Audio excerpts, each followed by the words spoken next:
Minnesota defeated them once, but the Sixers made their new team in the Twin Cities. It could be a game that could matter a lot. But this is a team, they have over 40 days off. They're a young team right there. This would mean a lot. I think they're going to make the playoffs and win this game. You know how I try to talk myself into this game. I kept saying, like, they have a chance. They were great. These guys, they have a chance. You're here.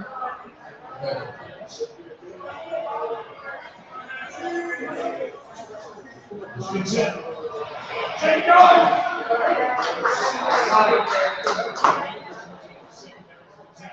Second time out tape there. 316. This is all we sit out in here, and part of the reason this tackle couldn't come down is Jordan Love. Remember what he took off with last week, right? That game that slid that way. So those edges have to sit. And so Dana just couldn't react. I just couldn't think he could.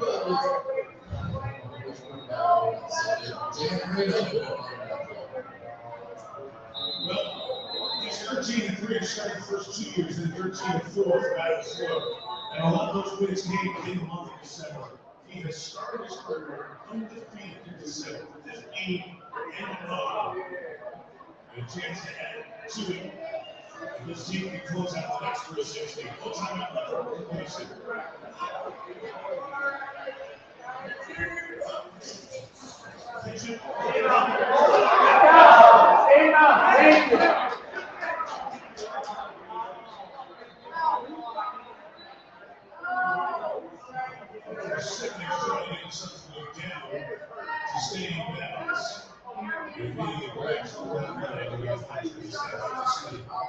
Has been short to that to touchdown. And missed the first 3 weeks with the hamstring injury.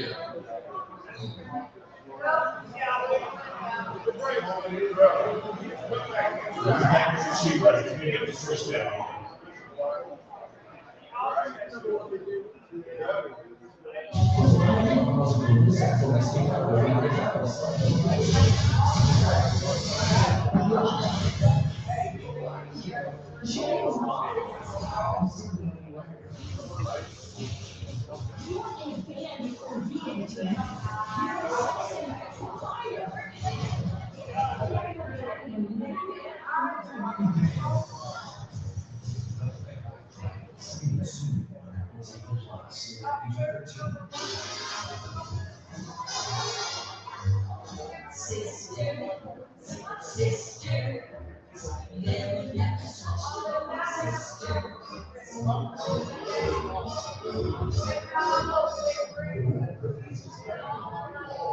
Again, 877 877 867 1670 877 867 1670. So give us a shout. We'd love to hear from you. But again, Christian Watson goes down, and it looked like it was the right hamstring of Christian Watson. And so now we wait and see what that's going to end up amounting to come tomorrow, and then again coming up on Tuesday and Wednesday, getting ready for the Monday night contest against the Giants. But overall, an incredibly solid night. Hey, by the way, we are broadcasting live. We are at Burkle's, 1 block over. So if you want to come on over after the game, if you're nearby, come on over and say hello. If you're in the area and you're listening to the program, watching the program, whatever it seems to be, and you are in another beverage unit, and I'm talking another bar, patrons, whatever, down the road, come on over here.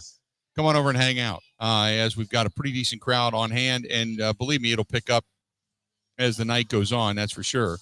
And as you see, it's, a little bit of, people, a few people around the bar, but for the most part, not a bad night tonight.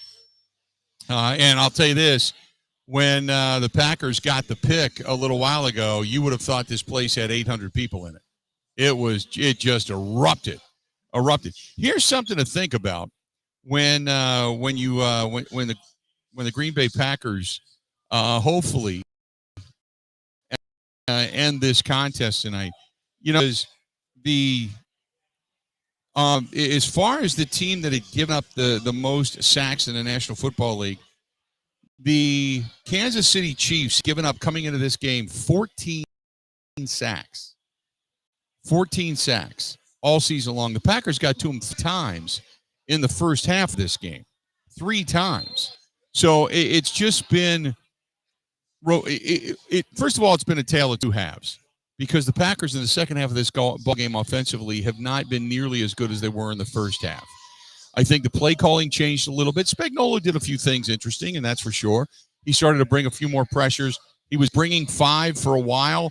He was rushing 4, then he was stunting 5, then it was a delayed blitz, and he brought a lot of different stuff that the Packers kind of handled. And I give the Packers a lot of credit. Now, he didn't bring a lot of zero blitzes like we saw him bring the first time Jordan Love faced the Kansas City Chiefs, where he was just going to confuse the kid. But tonight, again, I'm sitting here watching this, and, they're bringing 5, rushing a pass rusher on the outside.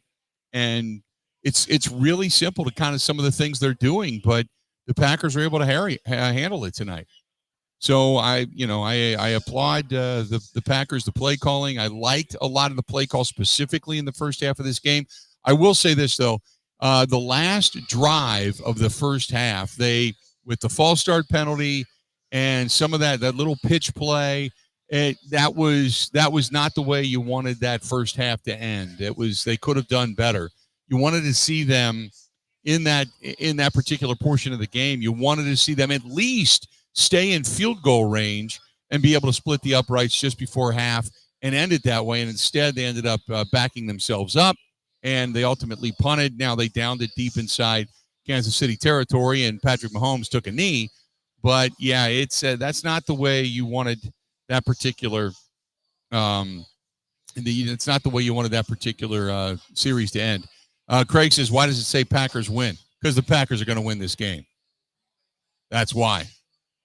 That's why, Craig. You're not far behind. Packers are going to win this game.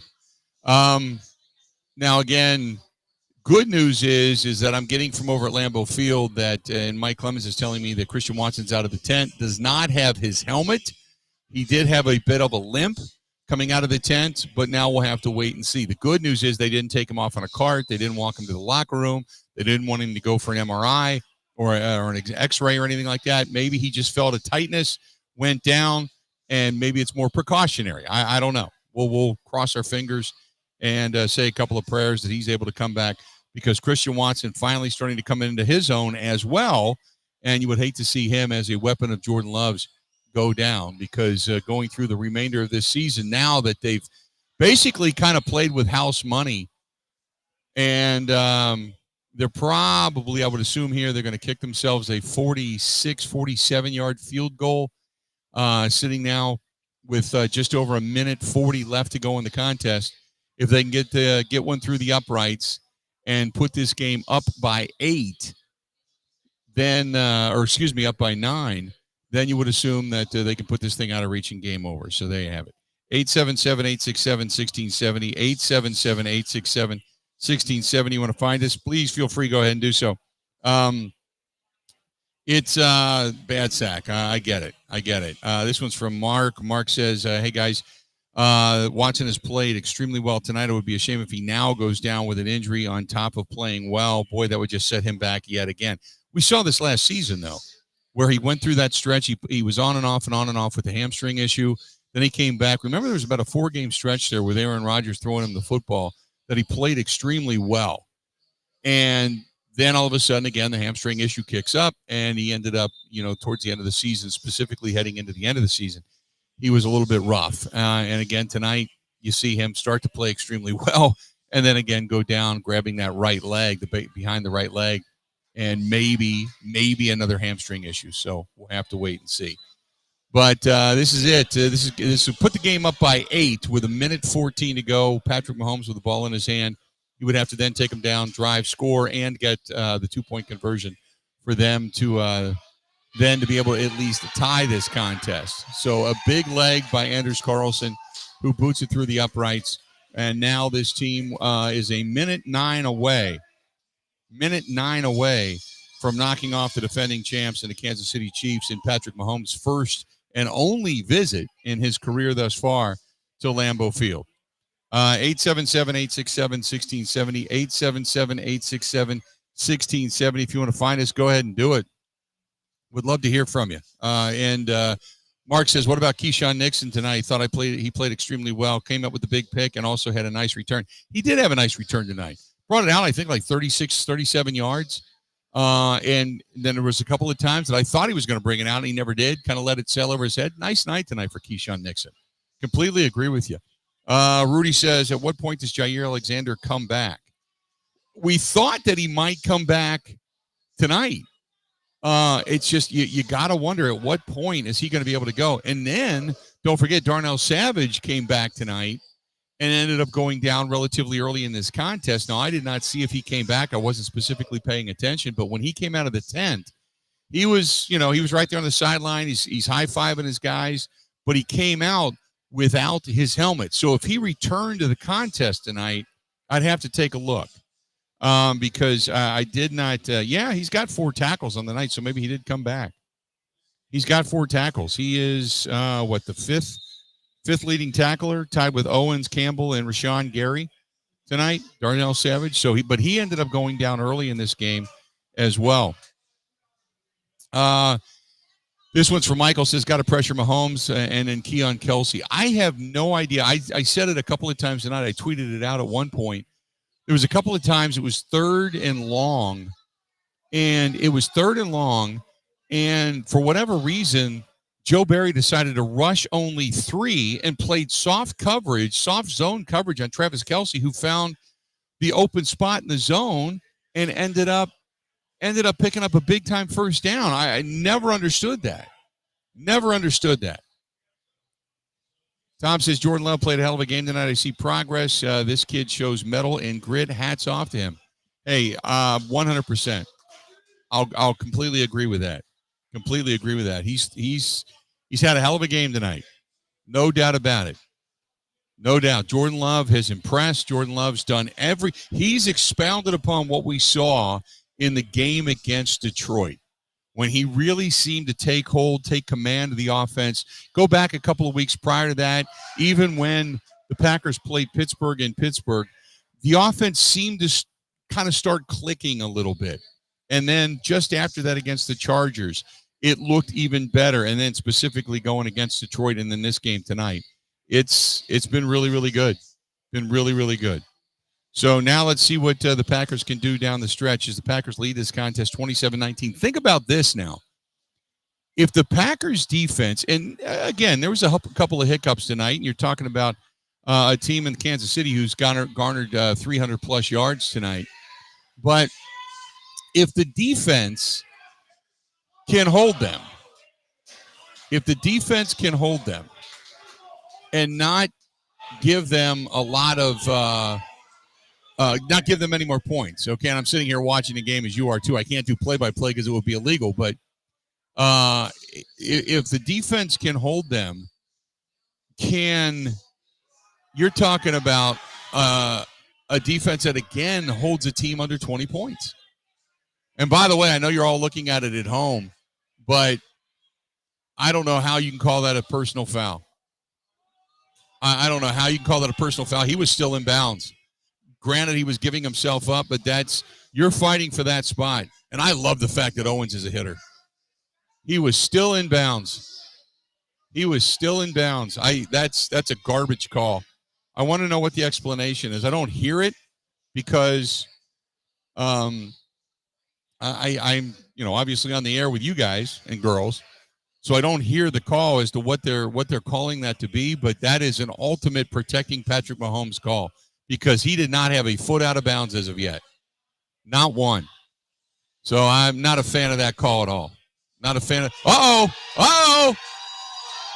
They're going to call that down by contact? We'll see. No whistles from what I understand. They're going to call that down by contact.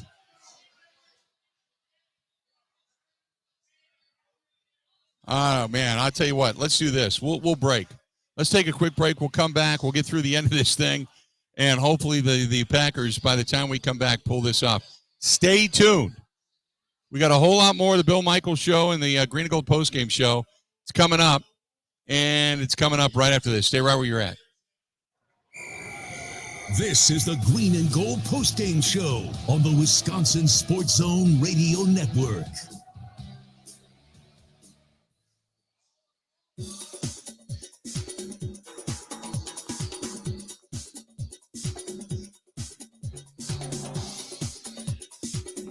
Bill Michaels will resume in 3 minutes.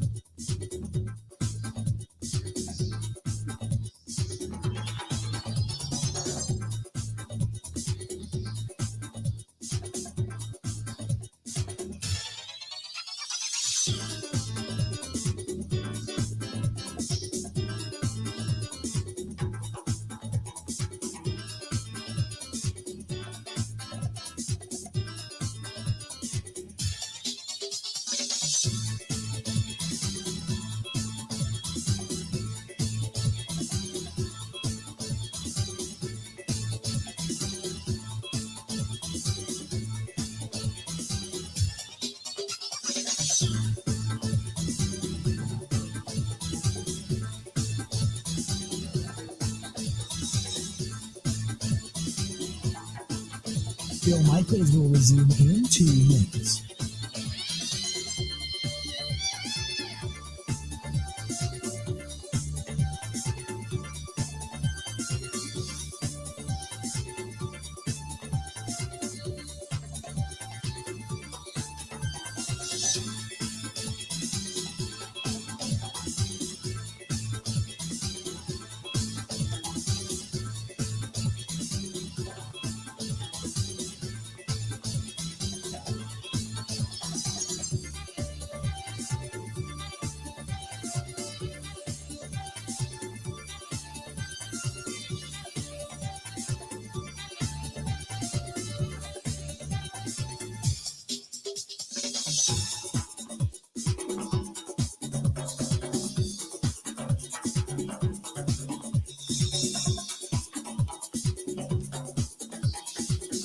Bill Michaels will resume in 1 minute.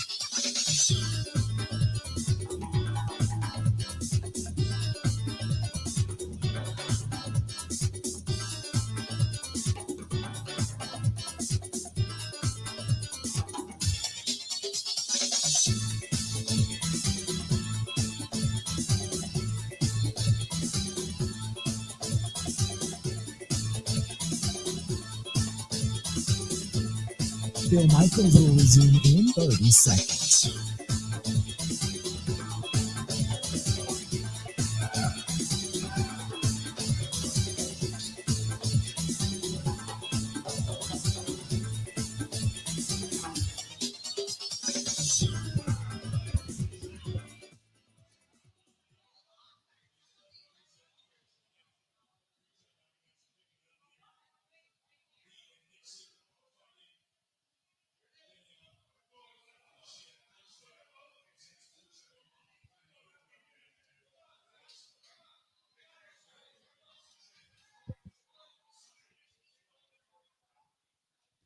Welcome back. Good to have you. The Green and Gold Postgame Show continues on. The game not quite over yet. 50 seconds remaining. Packers leading in this one.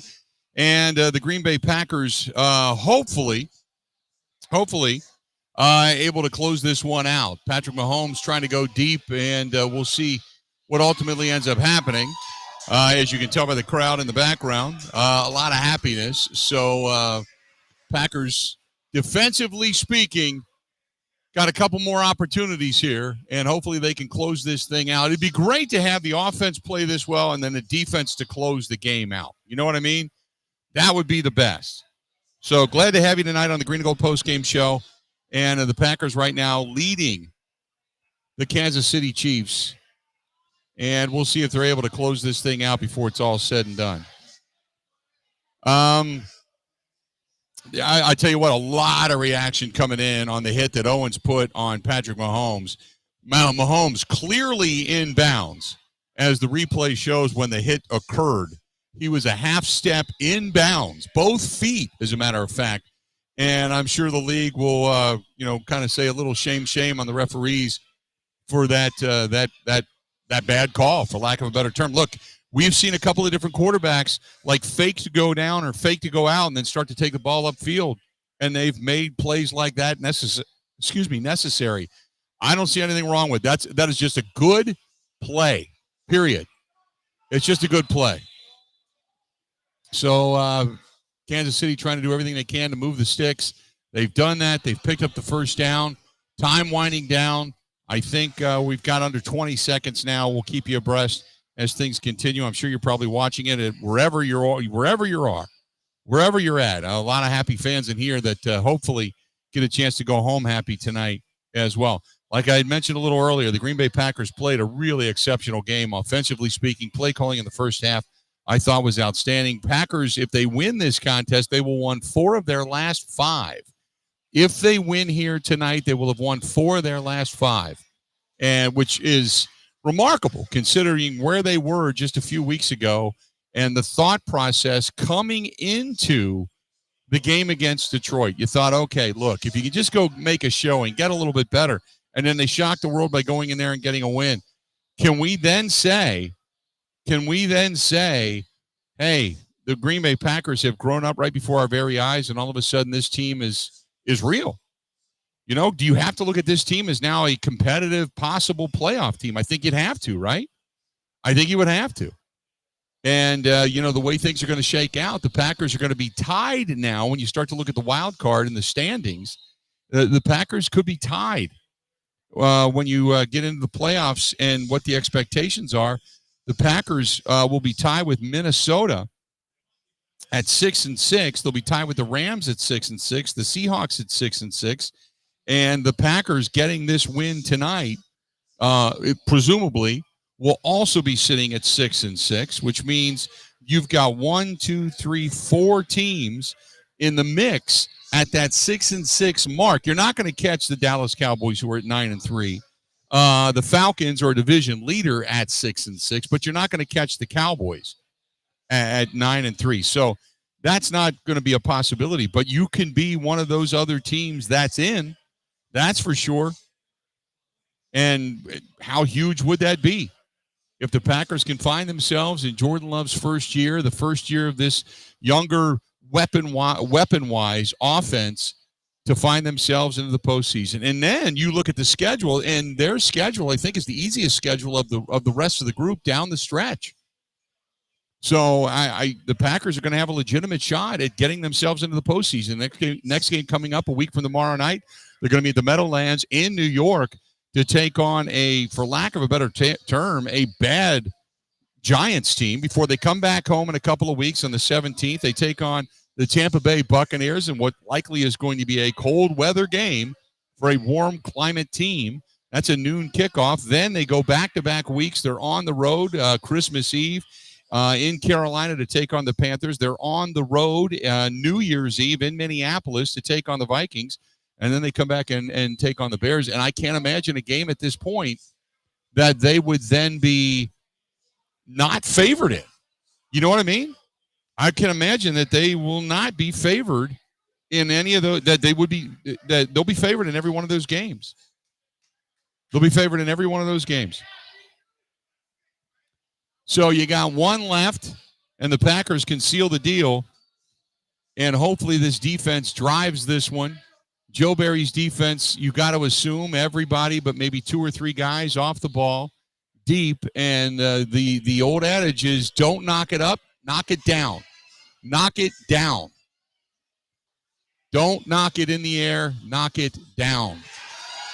And as you can tell, the ball falls incomplete. The Green Bay Packers, 27-19. The Packers did the improbable. They won in back-to-back weeks, taking on teams that had winning records. They just knocked off the defending champs at Lambeau Field. And game over. Game over. And for those of you that said I was a little premature in writing the headline today, no, I wasn't. No, I wasn't. How we looking? Packers get a win. They're starting to grow up, my friends. They're starting to grow up, and they're doing what I never thought was possible. I'll be the first one to say, nope, I was wrong. I thought they couldn't do it, and damned if they're not. So There's a lot of belief right now in Titletown, and suddenly the Packers have all kinds of life. And again, they take the win on a night in which Tay was in the house, and they get it. 27-19 the final. The Packers get the win over the Kansas City Chiefs. All right, now the phone lines are open. 877-867-1670, 877-867-1670. Great Dane says, this is the best game of the Matt LaFleur era. I don't know if I'd say it's the best game because he's called some amazing games going back to when Aaron Rodgers and he kind of got together in that first year. But, this might be right up there. This might be right up there. You know, what a game. What a game. Taking on a tough team, and what a game. I'm getting a lot of reaction. David says, what a game. We did it, Bill. What a game. Scott says, can the bitching about Joe Barry please stop? James says, just let's go. No BS PA call. Calls offset. Jordan Love is real. Holy blank from Thomas. Going over to the email side, Chris says, can't believe they won this game, but does this legitimize the Green Bay Packers? It does. You'd have to, right? Beating Detroit said, and I don't know if you caught this, but Detroit said, well, they were tired and they were worn down, and which is just an absolute BS excuse. But that's what they were saying about that Thanksgiving Day game. Now, the Green Bay Packers at home beat the defending champions, Kansas City Chiefs, a team by many picked to go back to a Super Bowl this year, and they beat them in solid fashion. So, no, it's a hell of a game. Hell of a game. Great job by the coaching staff, the players. And you know what? I don't want to hear the where are the naysayers. Stop it, okay? You know why? Here's the reason why. Because 1 or 2 games does not a season make. Just like you didn't make a determination after 2 games into the season when they looked terrible, or going through that stretch when they looked bad against Atlanta and they didn't come back and do anything until the last quarter against New Orleans, and the next 2 games looked like total crap. You got to take the season as a whole. So stop finger pointing after a couple of games, okay? Just stop. Just enjoy it. Enjoy it. Just enjoy the game. 877-867-1670. Want to get your thoughts on all of this. What an incredible game tonight. I'm not denying that at all. Incredible game. Packers get the win. They knock off the Chiefs. I thought there was a couple of things that I made some notes of. Okay. First and foremost, I want to go, and I'll get to the phone calls here in just a second. And welcome to everybody that's just come in off of the game onto the network. We are live. We're at Burkle's, 1 block over, just about a couple of blocks from Lambeau Field, right behind Stadium View, the old Champions Pub. Come on in and say hello if you're out and about tonight. Dennis says, does this game validate Jordan Love? No. It's what Jordan Love does in those games from pretty much all season, but the game from Pittsburgh, and then against the Chargers, and then against the Lions, and then against the Chiefs. And as it continues to go on, that's what validates Jordan Love. Okay? Here's the thing. You can't beat the Chiefs and then turn around and lose to the Giants. You can't beat the Chiefs and then turn around and lose, say, at home to the Tampa Bay Buccaneers. You can't do that. So you got to continue this kind of level of play. Let's go to the phone calls. Let's go to our buddy first out of the shoot, Gerard, listening to us in Delaware. Gerard, what's going on, man? How you doing? Bill, I couldn't be happier. You know what I said at the beginning of the year? Either I want them to win like 4 or 5 games to get the high pick, or win 10 and go to the playoffs. That's exactly. But what I'm saying is this. I said before the game, I wrote one of you guys that usually come on your show, and I said, Pacheco bothers me. He's a physical runner, and he bothers me because physical players bother the Packers because they play such a finesse game. And still, that's something they may have to change after this year. Now, I can't stand the 3-man rush. At the middle of the game, when it's 3rd and 25 and you're playing against a Hall of Fame quarterback, you don't do those things. So there are things to look at. And remember, LaFleur had to call a timeout because he was so upset about the personnel that was on defense. Yep. Remember that. So they didn't know what they were doing. They were team. confused. They had no idea who was supposed to be on the field, and the secondary still looked like they didn't know where the hell they were supposed to be. Yeah, and when Kansas City scored that touchdown running, they had like 50 guys on the field. They didn't even know what they were doing there. Right. So there's a lot of things that got to be corrected here. We can't. Hey, listen, it's a great win. It's one of the best wins we've had in a few years. But as far as things being hunky dory and perfect, there's a lot of things that got to be corrected. And look, I wrote these two coaches, the coaches that they're finesse coaches now. We have to understand that. And you're playing now. What happened in Philadelphia?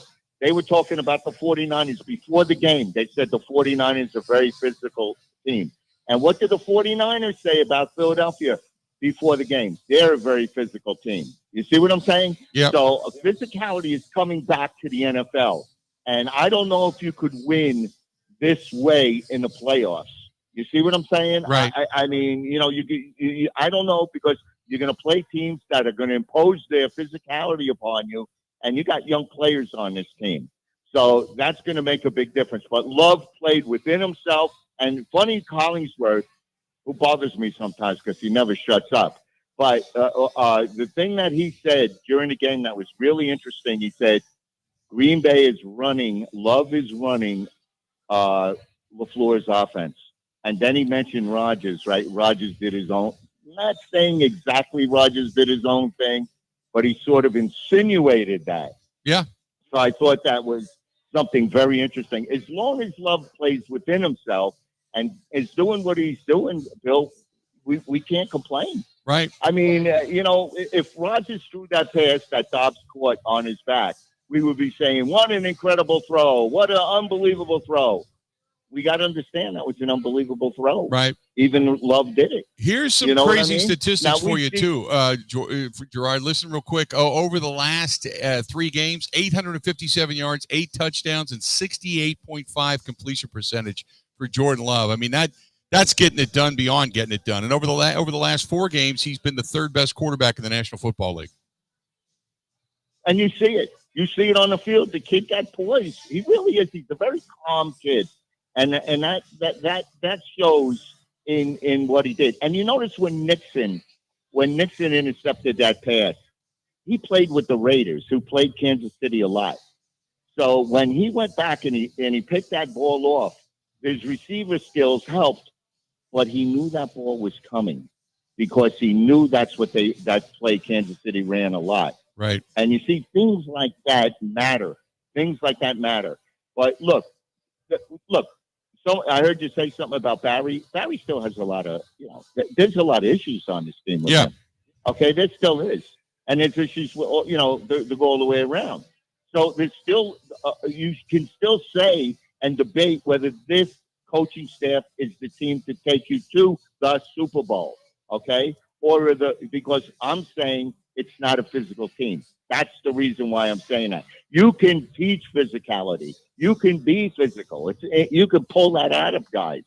The problem is they're not doing it. And I think in the end run, that's going to hurt them. But, hey, listen, I want them to win out and a whole bit. Now, remember, the Giants' defense is good.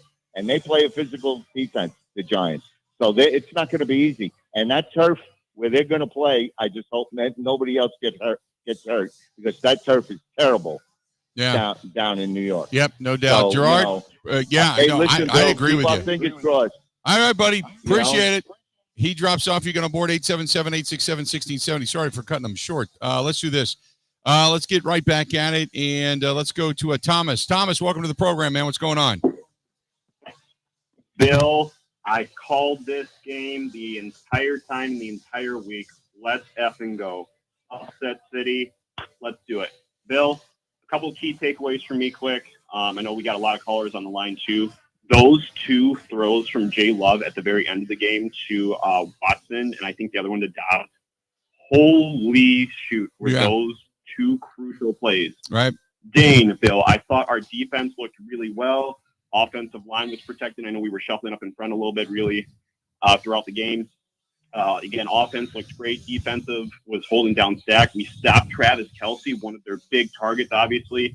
Pacheco did kind of run us over a little bit, but yeah, again, all in all, Bill, I'm super happy with how we look. If we look at the rest of the schedule here quick, we got Giants Sunday, Monday Night Football, winnable. I'm going to give that a win. Buccaneers going to give us a win there. Panthers going to give us a win. Although I do like Bryce Young and his rising, and then of course Vikings and Bears. yeah. All 5 of those, I think, very winnable. All right, Bill, I'm going to head off here, but have a great evening. Go Pack. Big weekend, no doubt. No doubt. Appreciate the phone call. 877-867-1670. Jordan Love's final numbers, 25 of 36, 267 yards. He was only sacked a couple of times tonight and pressured 3 other times. 3 touchdowns, no picks, and a quarterback rating of 118.6. A.J. Dillon ends the game with a 4.1 yard per carry average, 18 carries, 73 grinded out yards. Patrick Taylor, a couple of carries, 29 yards. Christian Watson, a couple of carries, 15 yards. Jordan Love, a couple of carries, 10 yards. Robinson gets a carry for a couple of yards tonight as well. Christian Watson, 7 catches, 71 yards, a couple of touchdowns. But also the big concern is he goes down with what appeared to be a right leg hamstring injury towards the end of that ball game. Romeo Doubs, 4 catches, 72 yards. That long one of 33 was a beautiful pitch and catch as well. He averaged over 18 yards a catch tonight. Meanwhile, Patrick Mahomes, 21 of 33, only 210 yards. Pacheco, 18 carries, 110 yards.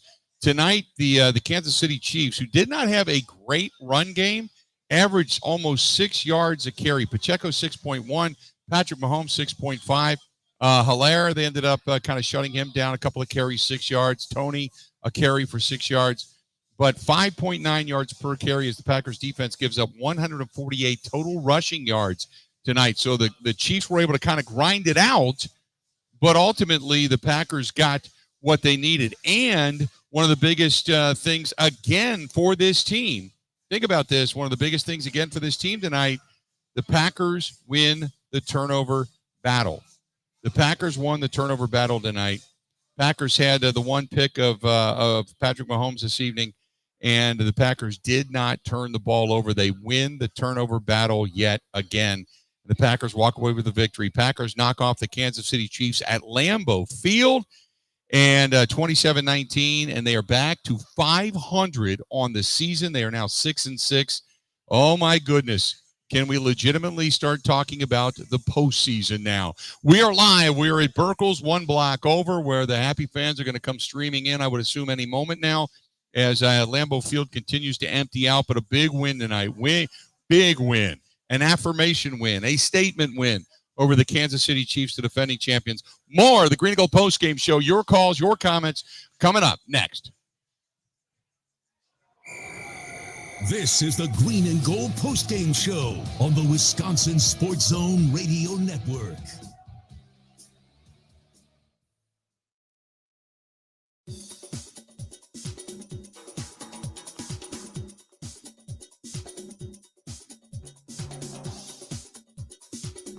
Bill Michaels will resume in 3 minutes.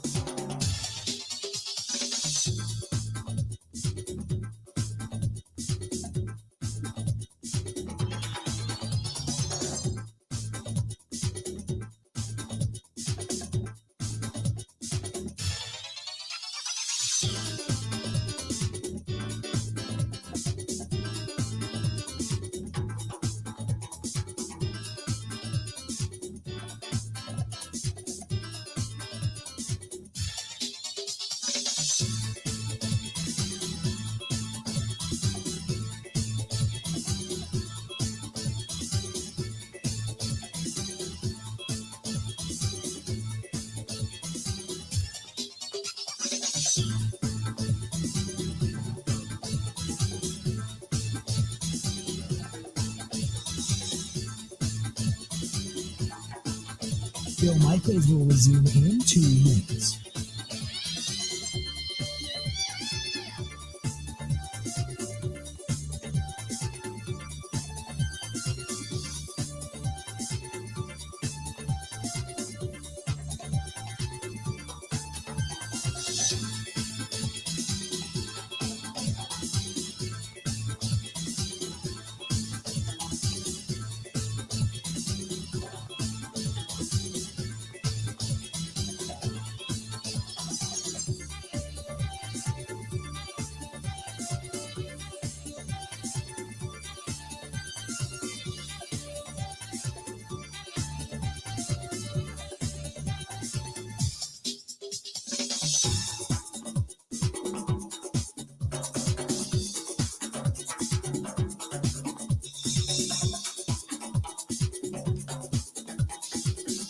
Bill Michaels will resume in 1 minute.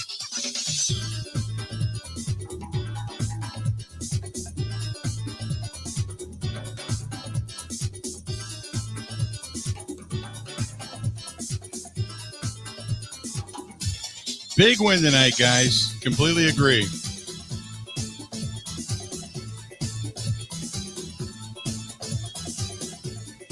And no sign of Taylor. I posted the video of Taylor coming into the building, but I just did it on my Facebook page. But I did not. I don't know if they showed any shots of her in the booth tonight or not, or in the suite tonight or not. I don't know. I didn't watch the broadcast.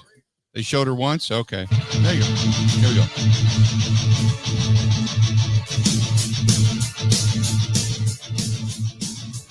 Welcome back to the program. The Green Bay Packers get a win 27-19. They go back to 500, 6-6 on the season. They get a win over the defending champion Kansas City Chiefs. And, man, what a game. What a confidence builder for this team. Really, this was more of a validation for what it is they just did against the Lions. Because had they come into this game and looked bad, had they come into this game and gotten beat, had they come into this game and gotten manhandled, then it would have been like, okay, was the game in Detroit kind of an apparition? This game tonight, this game was affirmation. This game was validation. This game was to say, no, we've kind of put the train back on the track, and at least we're trending in the right direction. Are they there yet? I don't know if I'm going to say they're totally there, because you can't unsee what you saw earlier this season. But, man, they've played extremely well. They've played extremely well. No doubt. No doubt. We got all kinds of stuff. We got people all over the place saying, I'm tired of the excuses that NBC and the Chiefs fans are giving about the loss. Were those penalties? Yes, but they were also things called in the pack that shouldn't have been. All affair, so quit whining. Look, the hit on Patrick Mahomes I thought was garbage. And had they not given them that particular penalty and moved the ball forward, look, I don't think I think it was a bad call. He was still both feet clearly in bounds.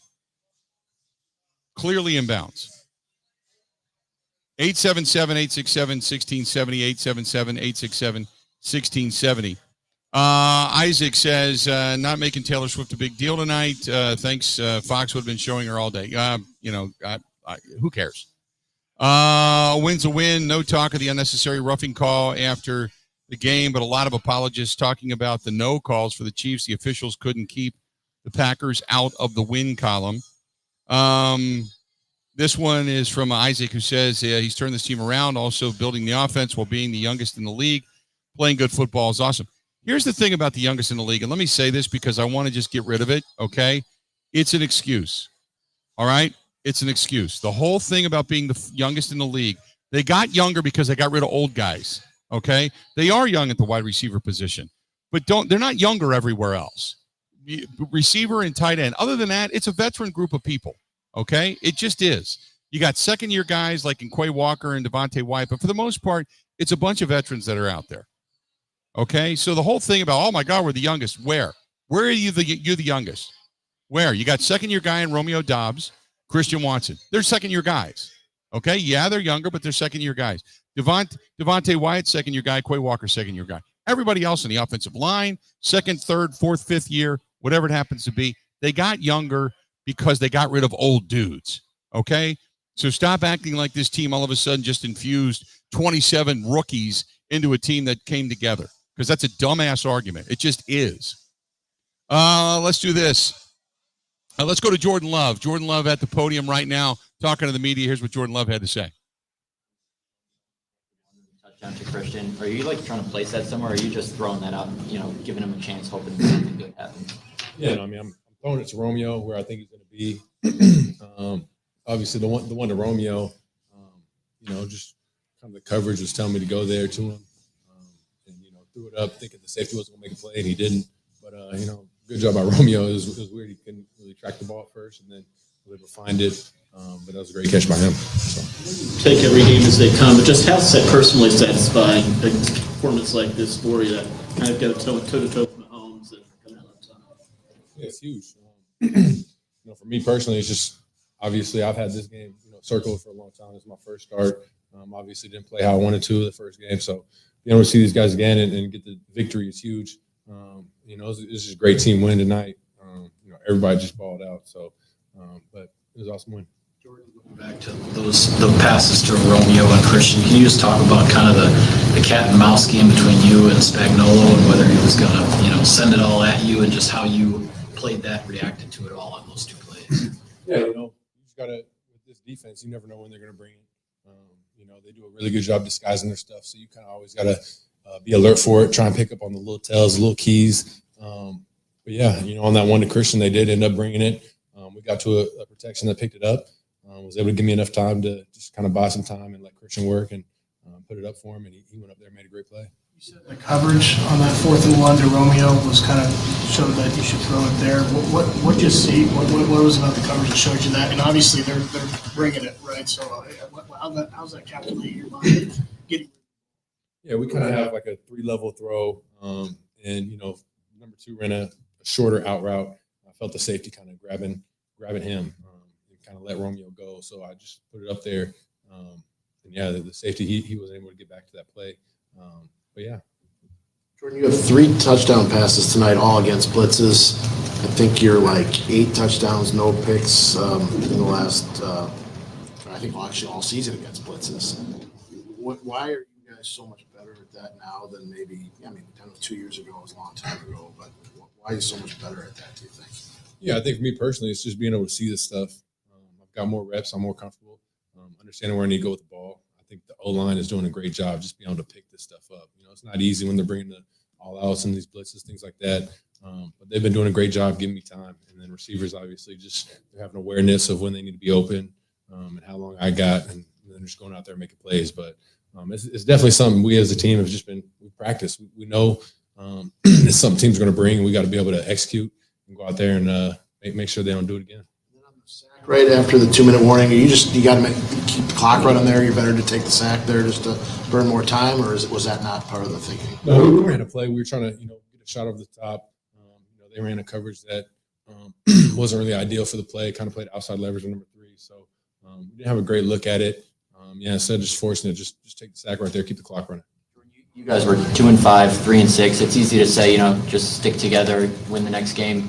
How do you guys keep this season from unraveling it even further? I think it's everybody in the locker room, from the top down.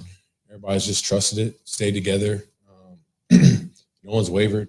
Obviously, it wasn't easy at the beginning of the year. It wasn't how we go. It wasn't exactly how we planned or wanted it to go. But everybody just stuck together, just kept our head down, kept working every week, showing up with the mindset that we just got to take it 1 week at a time and know that we're not a bad team. We're a good team. We just haven't been able to finish these games. So I think everybody's just stayed together, though. For a while there, even Patrick seemed to be going almost toe-to-toe. Well, how much are you aware of that during the game? Do you kind of keep an eye on the field when you're on the sideline? Okay, what's he doing? What are they doing? What's it like to be in that kind of situation? Yeah, you watch that. Obviously, we went up, scored, and then they kept answering. So when you got 2 good offense, you're going against a really good offense. You got to continue to put up points, stay on the field, convert third downs, and obviously finish with some points. But it's going to be a shootout. You got to try and put up as many points as you can, especially with the offense they have. Obviously, the quarterback they have, Patrick Mahomes. So, our mindset was just go up there, put as many points as we can, help the defense out as best we can, and then obviously they got the huge stop at the end. So, what does this mean? You guys have beaten 2 first-place teams now back to back. Just what does this mean for you guys, and how are you guys feeling in that locker room? Yeah, it's huge. We feel great right now. Obviously, those are 2 huge wins that we needed. But like I said, the main thing is we take it in 1 week at a time right now. Focus on who we got, focus on how we can go in there and dominate that game. And obviously, you see back-to-back wins, like you said, for some really good teams. So, it feels great, but we just got to keep that mindset going, keep staying on this kind of roll we got right now. There you go. That's Jordan Love talking to the media after the contest. And, what an impressive win. I don't know how else to put it. You can, kind of label it however you want, but an impressive win over the defending champions. And, Jordan Love had a lot to do with that, obviously, tonight. Had a hell of a game. We gave the statistics a little while ago. Let's get back to the phone lines. Let's go to Austin, listening to us in Virginia. Austin, welcome to the program, the Green and Gold Postgame Show. What's going on, man? Hey, Bill, big win tonight, and your East Coast presence remains strong out here. Oh, So, excellent. We're happy to listen to you and love the post-game show. A couple thoughts that I have is, tempo, right? Right off the gate, a 7.5 minute drive to score that opening touchdown was huge. Yeah. And that, and I don't know what it is, but it's like with Matt LaFleur, I actually think he's really maturing more as a play caller, especially with the unit that he has now, right? He doesn't have Aaron Rodgers anymore, and he understands what he's dealing with, and it's interesting to see the players progress, but it's just as fascinating to see how Matt LaFleur is getting creative with the play calling.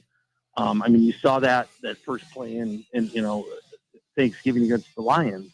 You even saw it the first play against today with the shovel pass and around to Reed. It seems like they have more of a strategy and know how to attack the opponent with the players that they have.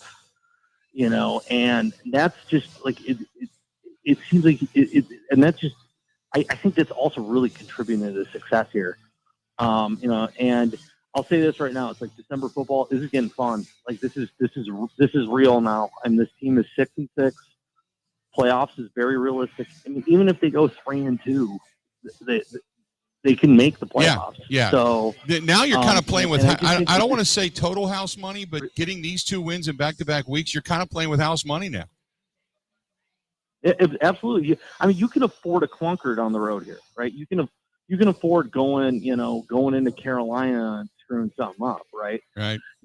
So I think it's just this team continues to mature, and it's great to see how this unit works. And they're really, I think even on the coaching staff now, I think it's LaFleur is really starting to understand his team and understand the opponent and play to his team's strengths on that. Here's the other thing, and you bring up a good point, Austin, and I really quick, I got to run here, but just take a listen real quick. When you bring that up and you talk about the LaFleur play calling, go back a couple of weeks when he made the comment in a press conference, and I know people get mad because we play the press conferences, but every now and then you hear something, and you're kind of like, okay, put that in the back of your mind because there's something there. And remember when he said something about quit thinking about it, let it rip? It was at that point in time, I think Matt LaFleur also kind of took the handcuffs off of the play calling. And that was to me part of opening up the offense. So starting out tonight, going on that 10-play, 75-yard drive and being able to punch it into the end zone, or 13-play, 75-yard drive, punching it into the end zone. But they did it they went to the well once too often with Christian Watson running around the outside and Reed running around the outside. But what they did was they mixed it up. They started off with that play, and they stretched Spagnuolo on the outside because they said, okay, look, if you're going to bring the ends and blitz us and you're going to come after him, we're going to run right around you. So then they started going up the gut with A.J. Dillon, who ground out yards. Then a couple of quick hitters. Then they did it again around the outside to make sure that he stayed honest on the edges. Then he won another one up the middle. Then he ended up going back over the top, and ultimately they punched it in. So on that drive, when you look at the quick shotgun, when they went to Reed, then they go to Dillon, then they go back over the middle to Christian Watson. That was a 19-yard pass, by the way, which that was on the money. Dropped it right into the bucket. Shotgun again. Then they go around the left end that time with Dillon. They went the opposite side. So the play call on that opening drive, which is what it's supposed to do, right? You're supposed to have your first 16, 17, 18 plays scripted, and that's supposed to be what you've really worked on and kind of mastered throughout the week. And then obviously, Jordan Love throwing over to Sims. Sims getting his first career NFL touchdown. And here's the other thing. Matt LaFleur went to guys of names you never normally hear called, which then threw off Spagnuolo and company too, because you didn't see that coming. You didn't see a rollout pass to Sims in the corner of the end zone. Nobody saw that, right? Really masterful play calling on that first opening drive. Let's do this. We're going to step away. We'll take a quick break. We'll come back. Okay, we'll come back. We're broadcasting live at Burkle's. Packers knock off the defending champions. They beat the Chiefs 27-19. We got another hour of the Green and Gold postgame show. Stay right where you're at. We'll be right back.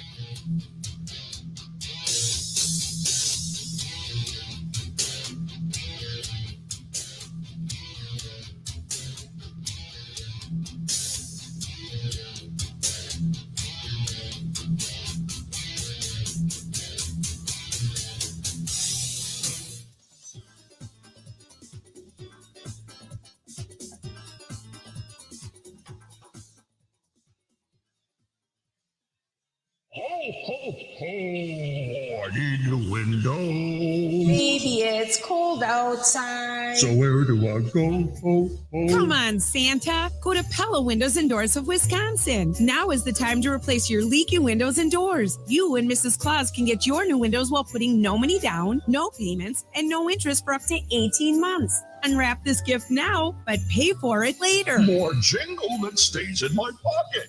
That's right, Santa. Plus, our elves install year-round and in as little as 1 day. Pella offers lines in luxurious wood to fiberglass and vinyl. Why not make a New Year's resolution today? That's the spirit, Santa. Hella no, pay later. Absolutely. Put no money down, no payments, and no interest for up to 18 months. But you have to hurry. Offer ends December 31st. Schedule your free consultation today at PellaWI.com. Certain restrictions apply. See showroom for details. Offer ends 12/31/2023. Have you noticed bad behavior has become normalized at interscholastic athletic events? Some fans seem angry. They lack civility toward one another. Some even get aggressive and unruly. Time out! What is going on? This has to stop. Let's not forget, school sports aren't just about winning. And they're definitely not an excuse to take your frustrations out on the official or the opponent. They're about teaching lessons like perseverance, respect, and empathy, so students can learn and grow as people, not just as players. We all have a role to play in setting a good example for our students and teaching them these important values. So fans, it's time to step up your game and behave positively at interscholastic athletic events in Wisconsin. This message presented by the WIAA and the Wisconsin Athletic Directors Association. Blue 58, go! Green 18. Green 89, touch! This is the Green and Gold postgame show on the Wisconsin Sports Zone Radio Network. The Green Bay Packers, they shock everybody, and they knock off Kansas City. The Chiefs beat them kind of at their own game, just drove the ball down the field in 3-4 different occasions and just put this game away. Did what they needed to do. They get a pick as well, and the rest is history. And it comes down to sometimes turnovers, and that was one of the big ones tonight. If Patrick Mahomes doesn't throw the pick, continues to drive the ball downfield, who knows? Maybe it's a flip-flop instead of being the 3-point score for the Green Bay Packers. Maybe it's a 7-point score for the Kansas City Chiefs. Next thing you know, the Chiefs are on top. But, boy, big pick and a big moment, and the Packers get a win, and a confident win. And, again, the defense holds the Chiefs to under 20 points. A defense that continues they may give up yards, but their scoring has been fantastic. Fantastic. By the way, the new line just came out. The Green Bay Packers open up as 5.5-point favorites in New York next Monday night against the Giants. There you go. The Packers, I said there's not going to be many games the Packers now are going to be not favored in. And they've already been placed 5-point favorites going into the Meadowlands next Monday against the Giants. By the way, two Monday night games next week. You got Tennessee at Miami. Miami favored by 13 in that game. Green Bay at New York. Green Bay, 5-point favorites going into that contest. There you have it. Welcome back. We are broadcasting live. We're at Burkle's, one block over. We're at the Old Champions Pub, if you don't know what it is. And we're here this evening. A lot of happy Packers fans in the house. Packers go to 6-6. They've climbed back to. They've won four of their last 5. They've climbed back to 500. They are 6-6 on the season. They're now tied with the Vikings and other teams for that final spot as a wild card. And Matt LaFleur is now 16-0 in his career as the Green Bay Packers head coach. 16-0 in the month of December. Good to have everybody on the line. Let's get back to it. We have got L listening to us in Philadelphia. L, what's going on, man? You got to be ecstatic. First of all, I'm not in Philadelphia. I'm in Naples, Florida right now, watching my son compete for the national championship in the 9U football. Good for you, man. That's awesome. Yeah. Yeah, thank you. So not only am I enjoying this good weather, I'm enjoying this good football, watching the Jordan Love, man. It is so funny to see the tides turn. I've been saying this for week after week after week. If you give this guy the opportunity to just run the offense, you're going to get positive results. Look at this now. Now everybody wants to sit up here and they want to give him his just due. This dude had it from day one. It's all about a confidence thing. He wouldn't be in the position that he was in or that he's in right now if he didn't have it. So, I mean, yeah, of course you're going to have your doubts, but at the same time, I scared the ship, man. And I'm just so glad. I'm just so glad to be able to see the maturation of him and you seeing that we really have a legit quarterback. There's no turning back now. Like, this guy is running LaFleur's offense the way he wants it to be ran. Now you got LaFleur that can be able to run misdirections and do all types of jet sweeps and double reverses, and then on top of that, allow him to just zing the ball all over the field. What our offense doing what he do, despite the fact that we don't have our starting running back, despite the fact we don't have our starting tight end, and our line is what it is, but we're able to get these wins, man. Tonight, man, I don't even know I can't even put it in words. I'm so proud of these dudes. And I never thought that I would say this, but I don't want Joe Barry to leave. I don't want him to go. You know, it's interesting. Tonight there was the long third down play that the Chiefs converted. He rushed three, went with soft zone coverage, did not cover Travis Kelce. It was like, what are you doing? It kind of reared its ugly head, but it didn't cost him. And that's a good team. So if you can say, well, a good team, they would take advantage of that. That's a good team. And that third down conversion didn't ultimately cost the Packers. So you got to give them credit. Absolutely. And that's the thing. So despite the fact that all the injuries that we're dealing with, we got these young corners out there playing. They playing confident. First of all, I don't understand this dude, Chris Collinsworth, man. Like, this is ridiculous. Like, how many times are you going to sit up there and keep on talking about the alleged pass interference and how good Mahomes is and all this other stuff? Like, I thought I was watching the game on the Chiefs network, the way it was looking like. But it's just so good to make them eat crow. And what people going to say now? Like, we're 6-6, and we basically, take care of our own destiny. So I'm definitely excited. I'm going to the game next week in New York, and we're going to get that W up there too. So I'll be calling again, hopefully. All right, Thanks buddy. Appreciate it, man. Talk to you soon. That's L. Normally listening to us in Philadelphia. He is down in Florida. And good luck to, the kids playing for a national title.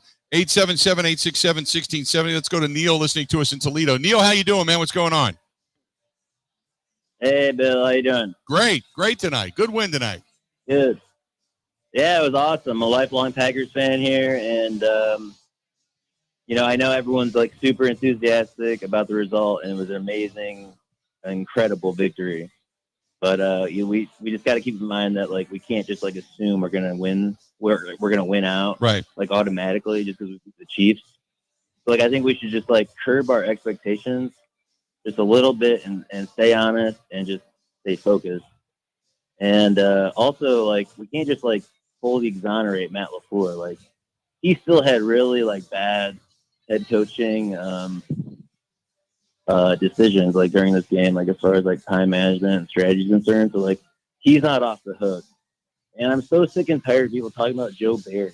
Like, whether you like him or not, or whether you want to put up with him, or you love him, or whatever, like, the reason that the defense played so well tonight is because of the players. Because our roster is so freaking talented, and the more and more we talk about Joe Barry, like the less attention the players get, which is where our attention should be directed. So like, fuck Joe Barry. What a great fucking victory. Go. Nope. Got to cut you off there. Can't do that. Here's the thing. When you talk about Matt LaFleur, the time management and the play calling on that last drive before half, I'll agree with you.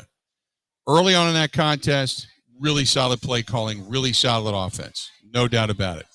The Joe Barry thing is interesting And I'll disagree with you because you say, well, quit talking about Joe Barry. You got to talk about the players. Well, you can't talk about Joe Barry when things are bad and only talk about with the players when things are good. It's got to go hand in hand. So either it's the scheme and the way the guys are set up to either be successful or fail, or it's the players for being successful and or failing. Okay, you can't. I've said this before, and not that I'm saying anybody played bad. I thought the defense played extremely well. The defense has been trending in the right direction. But my problem has been is that when things are bad, it's LaFleur. When things are good, it's the players.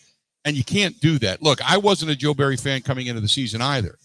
And the defense, while they gave up a ton of rushing yards and it was kind of ugly, you could kind of see growth. What was interesting about this is that the younger guys, when they've had opportunities, are the guys that have been kind of the backups, so to speak, of Ballantyne, Rudy Ford coming back, Jonathan Owens, I love him and his tenacity, not just to hit on Patrick Mahomes, but the fact that the guy's a tackler. I hope he never, ever loses that.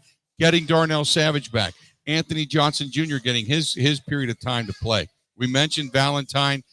There's Robert Rochelle, and then the use of how now Preston Smith and Rashawn Gary. Rashawn Gary's not getting all the numbers. They're paying attention to Rashawn Gary. Preston Smith is starting to collapse the pocket. Back-to-back weeks with sacks. So they're starting to kind of feel things and being used in different manners. But, look, you got to give them credit. You got to give them credit where credit's due. It's a hell of a game. Let's do this. We got more people on hold, but hang in there. Matt LaFleur at the podium. Let's take a listen to what Matt LaFleur has to say. Here's Matt LaFleur. Just against one of the premier teams in this league, and we had contributions from all three phases.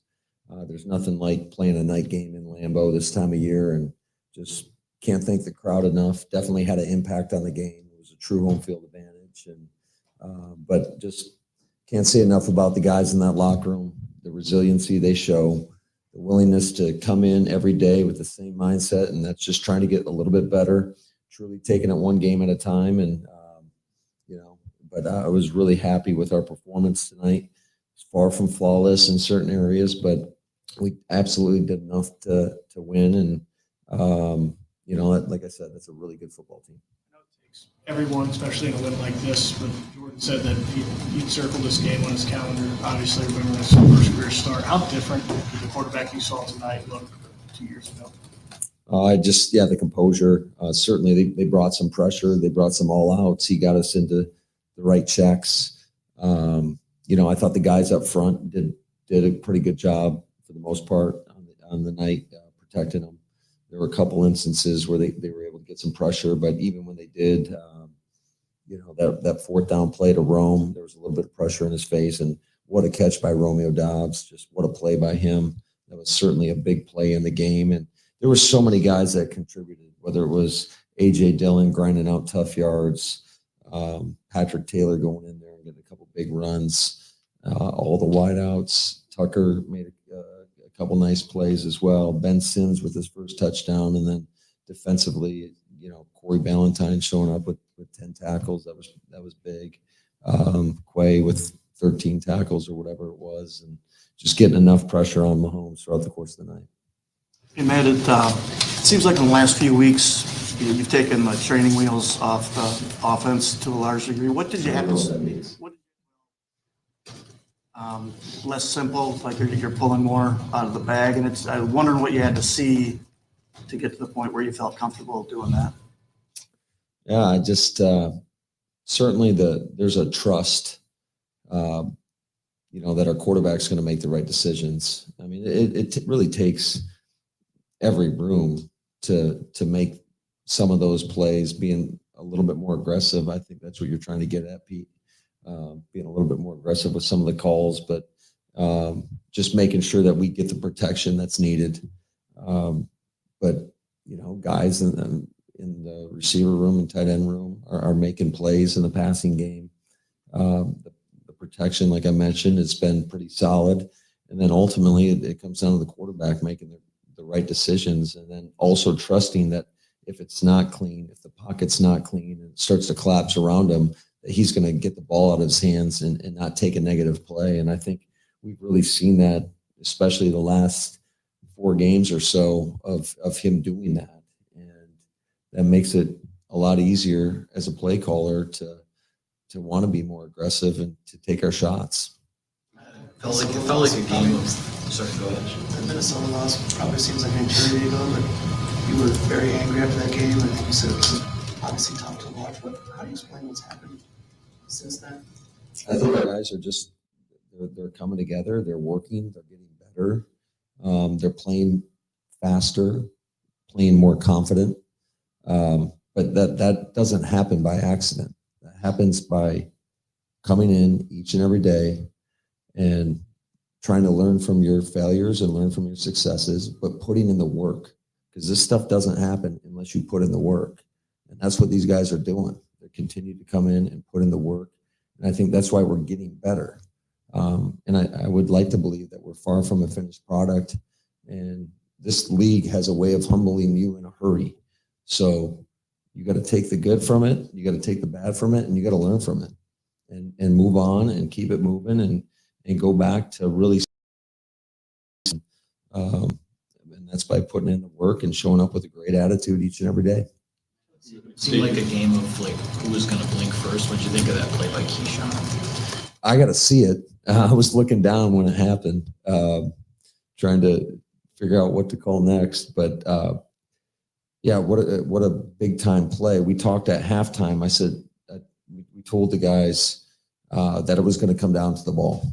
That whoever gets a takeaway is going to win this game, and it happened to be us. And it happened to be a great play by Keyshawn, and certainly that was a pivotal moment in the game. Thinking some of you guys on defense might have thought maybe you had the game won there after the non-fumble return for a touchdown. Just what does it say for your defense there to kind of step up and remain poised and kind of that sudden change situation after game? Yeah, that's the resiliency that we're talking about. That's the one play mindset that you got to have. No matter what has happened, or it doesn't affect the next play. You got to go play the next play and stay in the moment, and our guys are doing that. You might never defer after winning an opening coin toss again after these last 2 weeks. Maybe.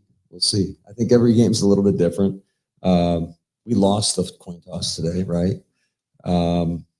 But yeah, I think especially when you go out and you produce on your first drive, I think eat up like 8 minutes on the clock or whatever it was. You go down and score. That was the craziest first half that we've had in a long time. I think there was one a couple years ago, the COVID year, when we played the Vikings, when there was like 2 possessions apiece. But they had 2 possessions. We had the third possession that ended in the 2-minute drive.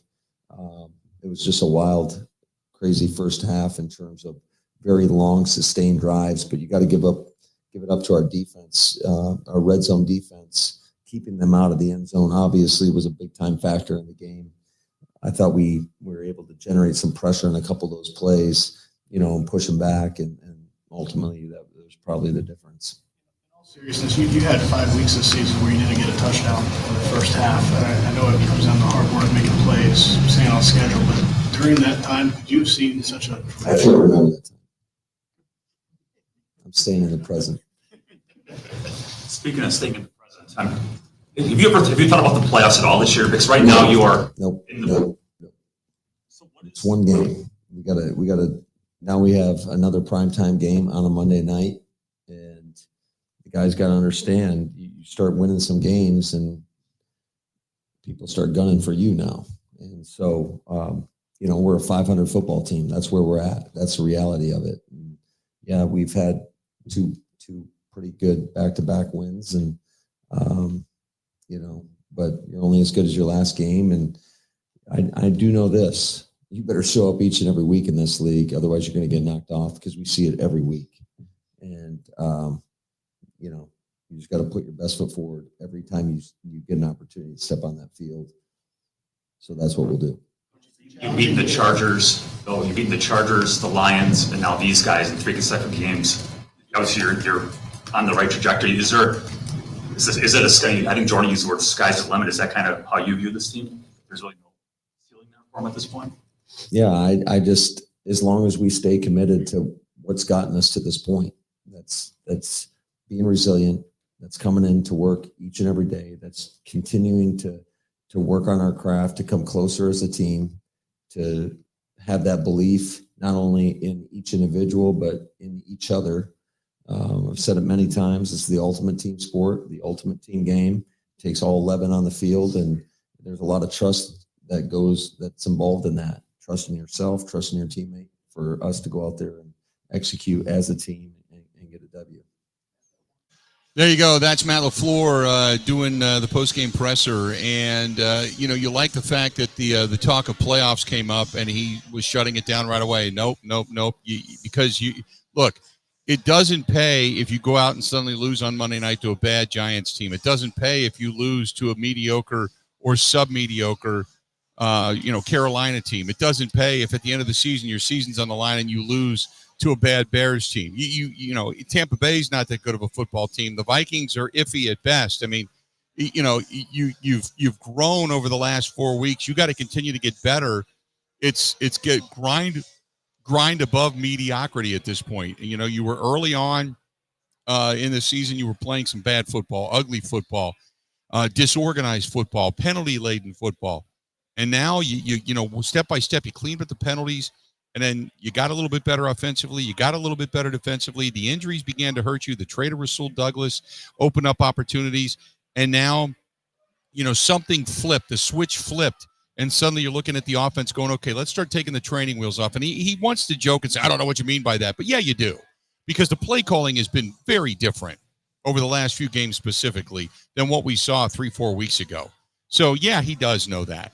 You can go back and forth with the media and act like you don't. And, but come on, when the execution's there and you're calling in shorter down and distances and the expanse of the playbook can open up in those particular scenarios, yeah, you do know what you're talking about. You do know what we see. Because the eyeball test, this offense, it's not that it looks dramatically different. It's that it looks more polished. So there you go. 877-867-1670. We'll get back to the phone calls when we come back. We got all kinds of people on hold. I promise Jeff and Racine will be first out of the chute when we come back. Stay right where you're at. We're broadcasting live at Burkle's, one block over. Packers get a win tonight here in Green Bay. More of the Green and Gold postgame show right after this. This is the Green and Gold postgame show on the Wisconsin Sports Zone Radio Network.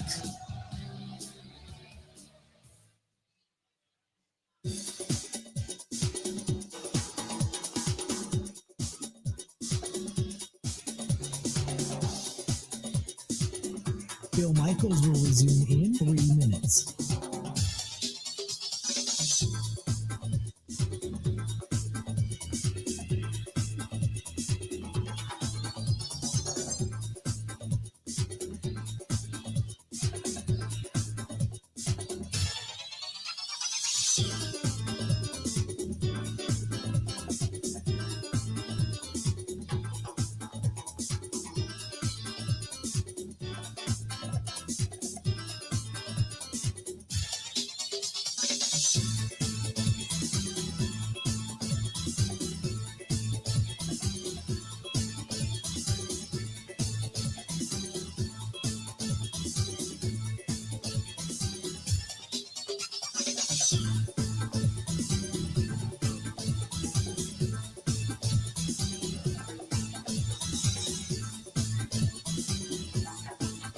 Bill Michaels will resume in 2 minutes.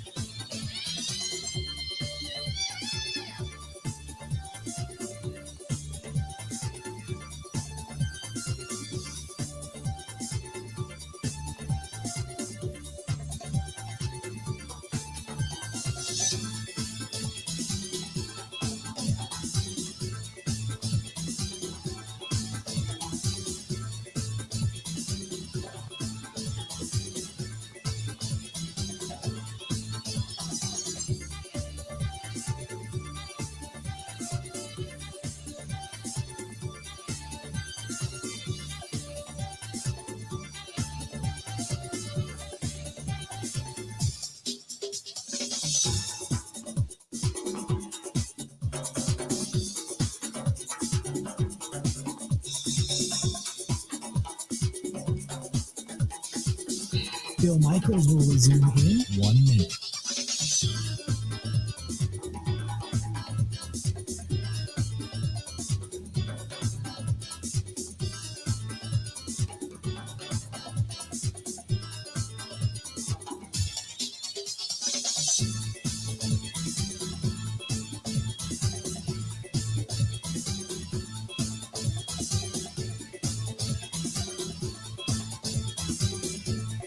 Bill Michaels will resume in 30 seconds.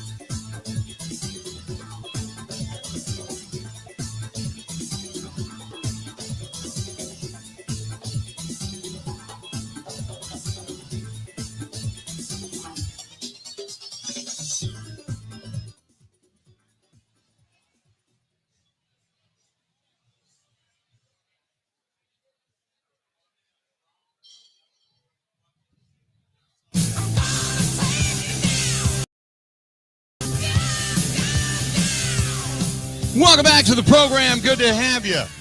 Packers get a win. They knock off the Kansas City Chiefs. Packers go to 6-6 in the season. The Packers have now won 4 of their last 5, and they have climbed back into the postseason discussion, a place that only about 4 weeks ago you just never would have expected at this point. But the Packers have done it. They have looked good doing it. It's not a fluke, which is probably the most satisfying out of all of this.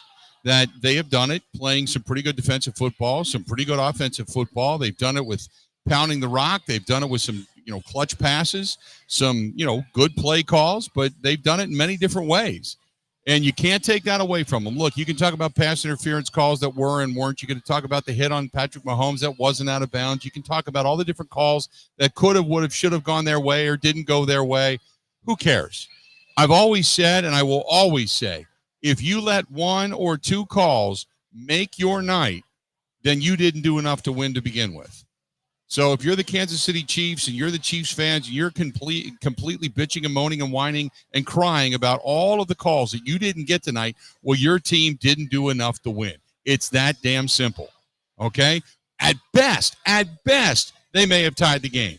At best. But beyond that, look, you didn't make enough plays. You didn't make enough clean plays. You had drops tonight. You turned the ball over tonight. Had you not done any of that either, you probably could have had a legitimate shot at winning the game. So just shut up. I've said the same things to us and our fans when, you got a couple of drops. Watson's dropped a pass. We've seen other players drop passes, fumble away the football. Aaron Jones has fumbled the football. We've seen A.J. Dillon fumble away the football. We've seen it.